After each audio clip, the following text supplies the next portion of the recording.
सुप्रभात विद्यार्थियों। मैं डॉक्टर नारायण लाल मली, सहायक आचार्य इतिहास, राजकीय महाविद्यालय रायपुर भिलवाड़ा इतिहास की ऑनलाइन क्लास में आपका स्वागत करता हूं। आज हम बीए पाठ द्वितीय इतिहास के दूसरे प्रश्न पत्र मध्यकालीन भारत के अंतर्गत दिल्ली सल्तनत के महत्वपूर्ण शासक बलबन के विषय में जानकारी प्राप्त करेंगे। बलबन जो कि 1267 से 1287 ईस्वी तक सुल्तान दिल्ली का रहा था, गुलाम वंश के महत्वपूर्ण शासकों में से था। एक प्रकार से यह गुलामों का गुलाम था, क्योंकि इल्तुतमिश जिसने इसे खरीदा था स्वयं गुलाम था और यह उसका गुलाम था।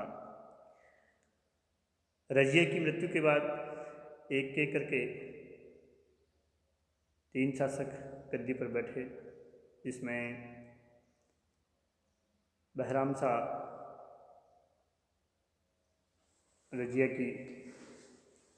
को हटाने के बाद दिल्ली का सुल्तान बना और उसके बाद 1246 से 1267 ईस्वी के मध्य मसूद शाह, जिसके काल में बलबन काफ़ी शक्तिशाली हो गया था, दिल्ली की गद्दी पर बैठा।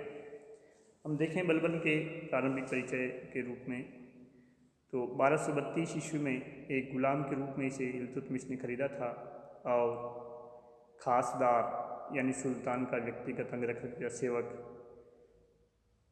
के पद पर बलबन को नियुक्त किया था। रजिया ने उसे अमीर या शिकार के पद पर नियुक्त किया। रजिया व बहराम शाह के मध्य हुए सत्ता संघर्ष में बलबन ने बहराम शाह का पक्ष लिया। फलस्वरूप से अमीर आखूर जैसा महत्वपूर्ण पद मिला और रेवाड़ी की जागीर भी मिली। बाद में जब अलाउद्दीन मसूद शाह 1246 से 1267 ईस्वी तक तो सुल्तान रहा, उसको सुल्तान बनाने में बलबन का महत्वपूर्ण योगदान था। अतः अलाउद्दीन मसूद शाह ने बलबन को उल्लू खां की उपाधि और नायब मुमलिकत का पद प्रदान किया और 1267 ईस्वी में नासिरुद्दीन महमूद की जब मृत्यु हो गई तो बलबन दिल्ली का सुल्तान बना। यानी हम कहें एक वज़ीर के रूप में या नायब के रूप में 20 वर्ष तक उसने शासन सत्ता का आनंद लिया और बाद में 20 वर्ष तक सुल्तान के रूप में उसने दिल्ली का शासन किया। ये सब उसकी योग्यता का ही पुरस्कार था या परिणाम था। उस युग में एक दास उन्नति करते करते एक उच्च पद पर पहुंच गया था। यह उसके व्यक्तिगत गुणों के कारण संभव हो पाया। बलबन के प्रारंभिक कार्यों के अंतर्गत हम देखते हैं कि इल्तुतमिश की मृत्यु के बाद एक एक करके जब 4 शासक बने, तब सुल्तान के पद की प्रतिष्ठा थी वो गिर गई थी और बलबन के समय तक चालीसा, जिसकी की स्थापना या जिसका गठन इल्तुतमिश ने अपनी शासन सत्ता को मजबूत करने के लिए किया था, यही चालीसा के सरदार 40 गुलाम सरदार थे। यह एक एक करके सुल्तान को गद्दी पर बिठाते और अपनी इच्छानुसार शासन कार्य नहीं करने पर उसको गद्दी से हटा देते थे। एक प्रकार से चालीसा किंग मेकर बन गया था। चालीसा की शक्ति काफ़ी बढ़ गई थी और वो सुल्तान को भी ज़्यादा तवज्जो नहीं देते थे। तो बलबन ने सबसे पहले सुल्तान के पद की प्रतिष्ठा पुनः स्थापित करने का कार्य किया। इसके लिए उसने चालीसा का दमन कर दिया। 40 गुलाम सरदार थे, उनको शासन के अंतर्गत फैलाया। कुछ की उसने हत्या कर दी, जिसने उसके खिलाफ विद्रोह किया। कुछ को छोटे छोटे अपराधों पर कड़ी सजा देकर के जनता के सामने अपमानित किया, जिससे उनकी शक्ति और प्रभाव क्षीण हो गया। कुछ को उसने बंदी बना लिया और बाकी जो थे वह अपना आप ही प्रभावहीन हो गए। बलबन ने दोवाब व मेवात के विद्रोहियों का दमन किया, जो आए दिन विद्रोह करते रहते थे और दिल्ली की सत्ता के लिए खतरा बने हुए थे। तो उसने आसपास के जो जंगल थे वो कटवा दिए और शक्तिशाली सेना के द्वारा इन विद्रोहियों का उसने दमन कर दिया। बलबन ने मंगोलों के विरुद्ध भी रक्त व लोह की नीति अपनाई। सीमावर्ती क्षेत्रों में दुर्ग बनाकर वहाँ शक्तिशाली सेनाएं रखी और बंदी मंगोलों के साथ निर्दयता का व्यवहार किया। उन्हें निर्दयता से कत्ल कर दिया गया, जिससे मंगोल एक प्रकार से दिल्ली से दूर रहे। मंगोलों के आक्रमण के कारण ही बलबन ने राज्य विस्तार की नीति नहीं अपनाई। उसने केवल बंगाल में तुगरिल खां के विद्रोह को दबाने का कार्य किया था। इसके अलावा उसने राज्य विस्तार का कोई प्रयास नहीं किया था। उसने सिजदा व पायबोश की प्रथा शुरू की। जब बड़े से बड़ा तुर्की अमीर भी जब दरबार में प्रवेश करता था तो उसे साष्टांग दंडवत लेट करके सुल्तान को प्रणाम करना होता था और पायबोश यानी सुल्तान के चरणों का चुंबन भी उसे करना होता था। इस प्रथा के द्वारा उन तुर्की अमीरों को यह एहसास कराया जाता था कि वह सुल्तान के समकक्ष नहीं हैं, सुल्तान के सेवक मात्र है। उनकी जो गद्दी है, उनका जो पद है, वो सुल्तान की इच्छा के ऊपर निर्भर है। तो इन कार्यों के द्वारा एक प्रकार से उसने सुल्तान के पद की प्रतिष्ठा भी बढ़ाई और सल्तनत को मजबूती भी उसने प्रदान की। बलबन का राजत्व सिद्धांत बड़ा प्रसिद्ध है।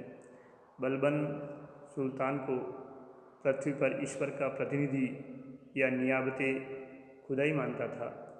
उसने राजत्व या सुल्तान के पद को एक देवी संस्था माना था और सुल्तान को ईश्वर का प्रतिबिंब अल्लाह जिलाई उसने घोषित किया था। बलबन निरंकुश शासन में विश्वास करता था। उसने अपने शासनकाल में सामान्य जनता से कोई संपर्क नहीं रखा। इस संबंध में वो कहा करता था कि जब मैं किसी तुच्छ परिवार के व्यक्ति को देखता हूँ तो मेरे शरीर की नाड़ी क्रोध से उत्तेजित हो जाती है। यानी वह उच्च कुल के लोगों को ही पसंद करता था और स्वयं को वह तुर्की नायक आफराशियाब के वंश से जोड़ता था, जिसका वर्णन फिरदौसी के शाहनामा में वर्णित है। वह उच्च कुल एवं निम्न कुल के बीच अंतर को स्पष्ट रूप से देखता था। वह दिखावटी मान मर्यादा में विश्वास करता था। उसने दरबार में और सामाजिक जो सभाएं होती थी उनमें नृत्य व संगीत पर प्रतिबंध लगा दिया था। दरबार में न स्वयं वह कभी हंसता था और न किसी को हंसने की छूट देता था। वह बड़ी गंभीर स्थिति में दरबार में बैठा रहता था। बलबन का कहना था कि सुल्तान का जो हृदय है वो ईश्वर की कृपा का विशेष भंडार है और एक अनुग्रही सुल्तान को सदा ईश्वर के संरक्षण के छत्र में रहना चाहिए। बलबन ने अपने व्यक्तिगत व सार्वजनिक जीवन में फारसी रीति रिवाजों को अपनाया। उसने नौरोज़ का उत्सव, नवरोज़ या नौरोज़ जिसे कहते हैं, यह फारसी नववर्ष का पहला दिन होता है, का मनाने की परंपरा उसने शुरू की। उसने अपने पौत्रों के नाम भी फारस के सम्राटों के समान केकुबाद, केखुसरो व केकास रखे। एक प्रकार से हम ये कह सकते हैं कि बलबन का जो राजत्व सिद्धांत था वह शक्ति, प्रतिष्ठा और न्याय पर आधारित था। उसका उद्देश्य जो था राजत्व सिद्धांत का, वह सैनिक व प्रशासनिक अधिकारियों पर प्रभुत्व रखना था। बलबन के प्रशासनिक सुधारों की हम बात करें तो वह सैनिक युग का सुल्तान था और उस युग में सेना ही सब कुछ थी। सेना का शक्तिशाली होना बहुत ज़रूरी था। उसने एक स्थायी सेना के लिए दीवान ए आरिज़ नाम से एक अलग विभाग बनाया। ये क्वेश्चन भी कंपटीशन एग्ज़ाम में पूछा जाता है और विश्वविद्यालय एग्ज़ाम में भी, कि जो दीवान ए आरिज़ नाम के सैन्य विभाग की स्थापना किस सुल्तान के द्वारा की गई थी। तो यह है, जैसे एकता प्रथा की स्थापना इल्तुतमिश के द्वारा की गई थी, चालीसा की स्थापना इल्तुतमिश के द्वारा की गई थी, चालीसा का दमन बलबन ने किया था। उसी प्रकार दीवान ए आरिज़ नाम से एक अलग स्थायी सैन्य विभाग भी बलबन ने बनाया था। उस दौरान जो मंगोल आक्रमण होते थे उनका सामना करने के लिए स्थायी और सुसज्जित सेना की आवश्यकता थी। इसके लिए उसने ये अलग विभाग बनाया। यह विभाग सैनिकों की भर्ती करता था, उनको अनुशासन, प्रशिक्षण एवं अस्त्र शस्त्र से सुसज्जित करने पर भी ध्यान देता था। बलबन ने एक विश्वसनीय और कुशल गुप्तचर प्रणाली भी बनाई। गुप्तचर को उस काल में बरीद कहा जाता था।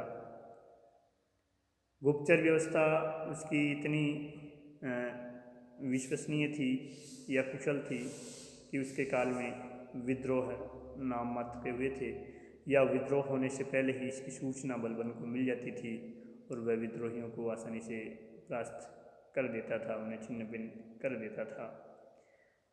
बलबन ने सैनिकताओं का पुनर्ग्रहण किया और उन्हें योग्य व्यक्तियों में पुनर्वितरित उसने किया।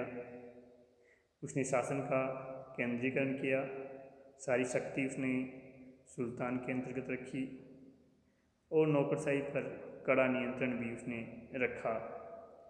उसने सैनिक एवं आर्थिक अधिकारों को अलग अलग किया ताकि किसी भी उच्च अधिकारी के हाथ में अधिक शक्ति इकट्ठी नहीं हो। बलबन ने सूबेदारों पर नियंत्रण रखने के लिए इक्ता में ख्वाजा नामक अधिकारी की नियुक्ति भी की। ये भी एक अलग क्वेश्चन बन जाता है कि प्रांतों में या इक्ताओं में इक्तेदारों या सूबेदारों पर नियंत्रण रखने के लिए अकबर ने किस अधिकारी की नियुक्ति की, तो ख्वाजा नामक अधिकारी था जो कि आर्थिक मामले देखा करता था। बलबन के शासन का हम मूल्यांकन करें तो हमारे सामने ये चीज़ आती है कि बलबन जो कि एक गुलाम था और अपनी योग्यता से तरक्की करता करता वह चालीसा का सदस्य भी बन गया था। मगर बाद में जब चालीसा काफ़ी शक्तिशाली हो गया था और सुल्तानों के लिए ही जब चालीसा खतरा उत्पन्न करने लग गया, तब अपने वंश की सुरक्षा और अपनी शक्ति को बनाए रखने के लिए उसने चालीसा का ही दमन कर दिया। चालीसा नामक संस्था को उसने ख़त्म कर दिया। उसने सुल्तान की प्रतिष्ठा और शक्ति को पुनर्स्थापित किया। उसने अपने शासन में फारसी परंपराओं को अपनाया। सिजदा, फायबोश व नौरोज ये फारसी परंपराओं से प्रभावित थी। उसने आंतरिक विद्रोहों का दमन किया और सबसे बड़ी बात जो थी उस युग में, बलबन ने मंगोल आक्रमणों से दिल्ली सल्तनत को बचाया। एक शक्तिशाली सैन्य विभाग दीवान आरिज की स्थापना की।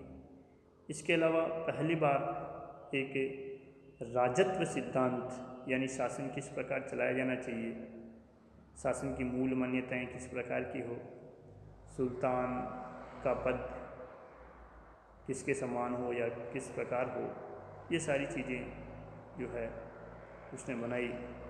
तो हमें बरनी भी, जियाउद्दीन बरनी भी इसका उल्लेख करता है बलबन के राजत्व सिद्धांत का। तो ये राजत्व सिद्धांत भी बलबन की एक महत्वपूर्ण देन था।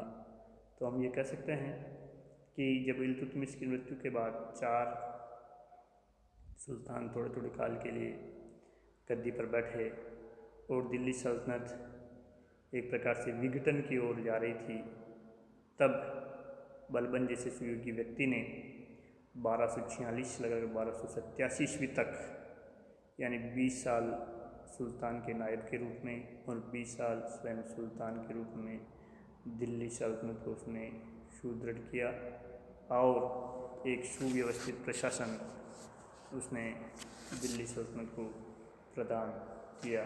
जय हिंद।